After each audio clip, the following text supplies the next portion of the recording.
Help us grow our ego. Like and subscribe. Dangerously ill with a rare blood disorder and determined to save others suffering his same fate, Dr. Michael Morbius attempts a desperate gamble. What at first appears to be a radical success soon reveals itself to be a remedy potentially worse than the disease. Welcome back, guys, to Ego Reviews. I'm Eddie. I'm Jip. And I'm Oos. Anyways, as always, guys, remember to like and subscribe and turn on the post notification button because we got a lot of reviews coming. Today we're here to discuss Marvel's latest banger and Rotten Tomatoes' favorite film of all time, Morbius, starring Jared Leto. Currently, this movie is sitting at a 16%, and honestly, is it really deserving of it? I don't really think so, to be honest. I found it to be really enjoyable, and it's one of my favorite Marvel films of the year and just in general. Like, I have it over films such as like Black Panther, Ooh. which is like very mid to me. So you're comparing it to the MCU, which is actually a big mistake a lot of people are gonna do when they come to watch Morbius. Because this is actually the Sonyverse, two completely different things.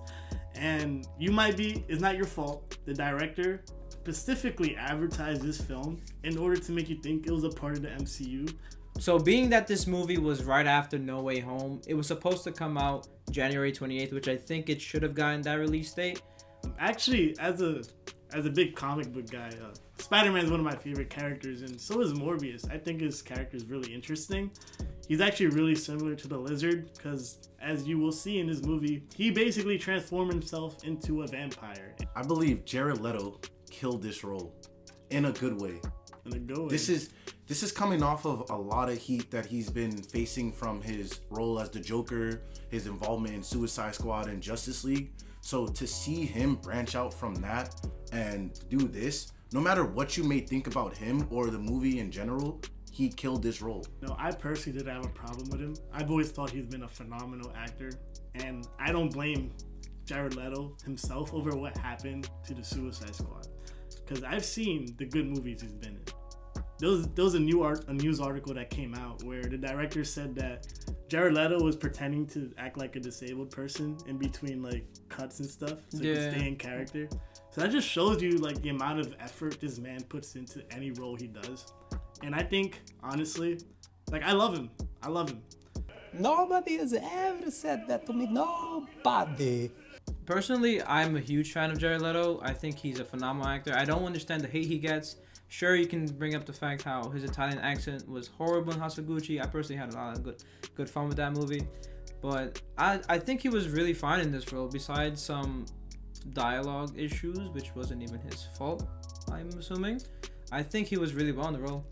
And I think the relationship between Leto and Adria Arjona, who played Martina in the movie, was good. I wouldn't put it on the Batman level where Pattinson and Kravitz, but it was still good. Like, it didn't feel forced or none of that. She seemed like the supportive girlfriend and all that. And no cap, she's a baddie. Like, And I think their chemistry was horrible.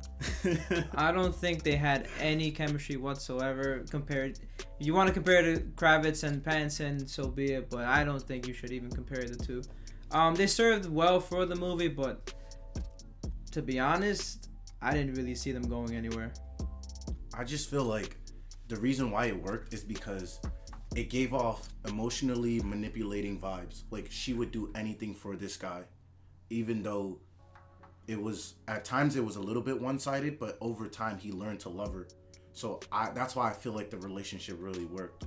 You know, I didn't think their relationship was anything crazy, and I also didn't think it was anything amazing. It felt kind of like a Lifetime show part. I don't know how to explain it. Like, it was just there. It served its purpose to move on the plot. That's my thoughts about it. Matt Smith as Lucian. Oh, What'd you guys think of that? I think Matt Smith bodied this role because he's having so much fun with this movie. He is the best part of this movie. He is the reason to see this movie. He honestly outshined Leto.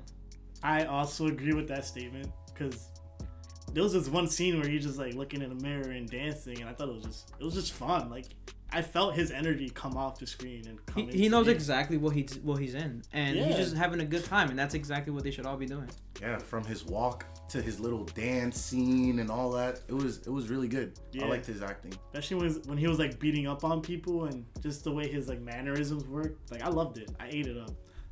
I also thought he's a great actor in general. He was in Last Night of Soho, and I loved him in that movie too.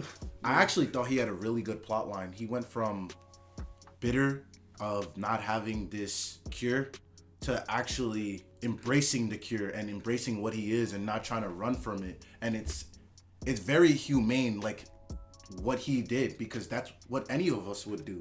Like, what would you do? Would you rather die or embrace what you've now become? I agree with you there. But also, seeing a lot of superhero movies, like, it's not a completely original idea, the best friend turning against you. So it did feel a little cliche in that aspect. But overall, it's not about the template, it's about what you put in the template. And I thought Matt Smith, he did a good job of what he had to do. What I liked about the movie was that it was kind of a sort of a change of pace, whereas in every kind of movie is going for that big third act, you know, where everything has to be some bombastic visuals and all of that. Whereas Morbius is kind of low in scale. So I felt that, and you know, I didn't have to take it too seriously as well. All right, one last positive before we get into the negative, for me at least, is I really love the VFX and the special effects of the movie. Like, I thought the actual vampires looked amazing, and I love a lot of people might not like it, but I like the sound waves coming out of them when they fought and they moved and stuff. I also like the sound waves, but the CGI was shoddy sometimes. Like, Yeah. it was really good, and then it was really bad. So it was on and off for me. That train scene where he's gliding was really, really good. I liked it.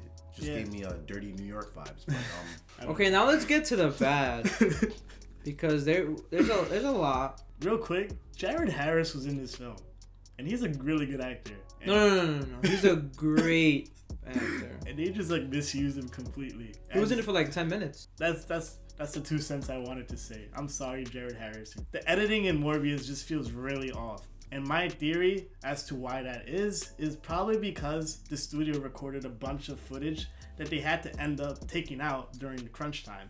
So you get these like really fast and like jarring cuts at certain points. Some scenes don't even like come back into play, like the opening scene, and you're just left like really confused sometimes.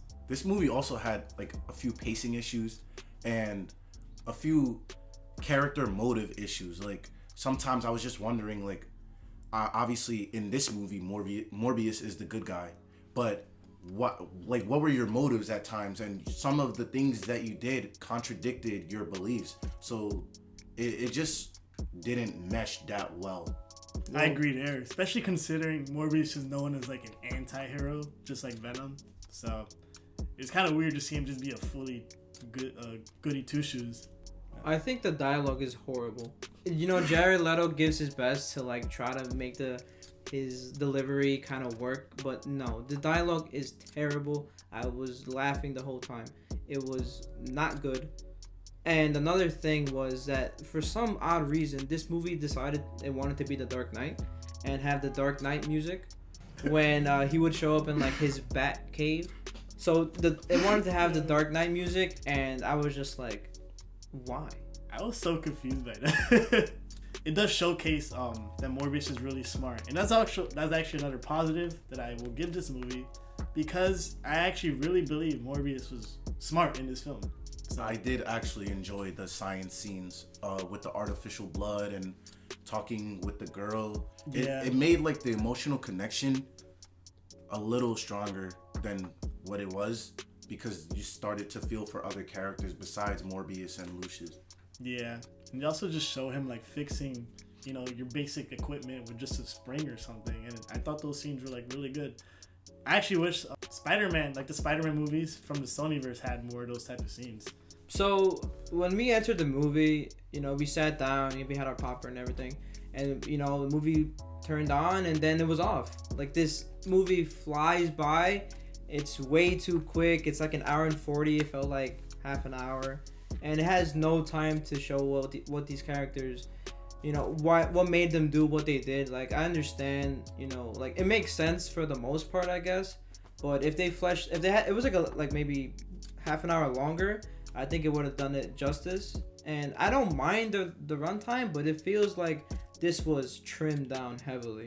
To defend this movie, I will say, if we got more of what we saw in the trailers, I think that would have been a way stronger film, because I actually was really looking forward to it. Like, it just felt like they cut off way too much stuff in like a last minute effort to save this film or something.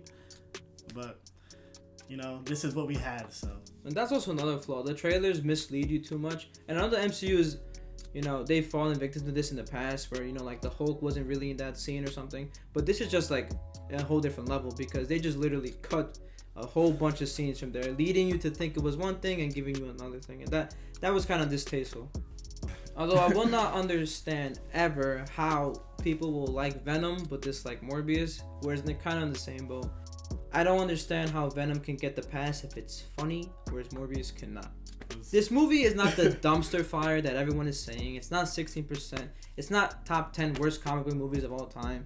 You want to do a list on that, get Catwoman, Daredevil, Electro. Those are the bad movies. This is nowhere near that. Although I'm kind of on the mixed side. This movie is nowhere near as what critics are leading you to think. So coming from me, I was not looking forward to this movie. Seeing the trailers, it just didn't appeal to me. Even though I am a big Marvel fan, you know, or any comic movies coming out, I'm gonna go watch it. But I was not looking forward to this movie, unlike this one over here. He was like, this movie's gonna be amazing. I was calling this movie Midbius, and it's pretty much that. But you know, I'm glad people went in with some expectations, but I'm glad I didn't, because in the long run, I think I would have hated it, wanting it to be better than what I got.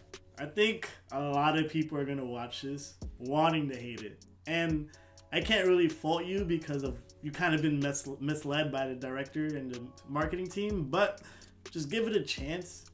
But even with me saying that, I'm not really entirely forcing you to watch this. But you know, just don't go into it wanting to hate it, because you shouldn't really do that for any movie. Yeah, this movie's getting that thing where the general public is siding with the general reviews on that. I think people should just go in open-minded and come up with their own opinions.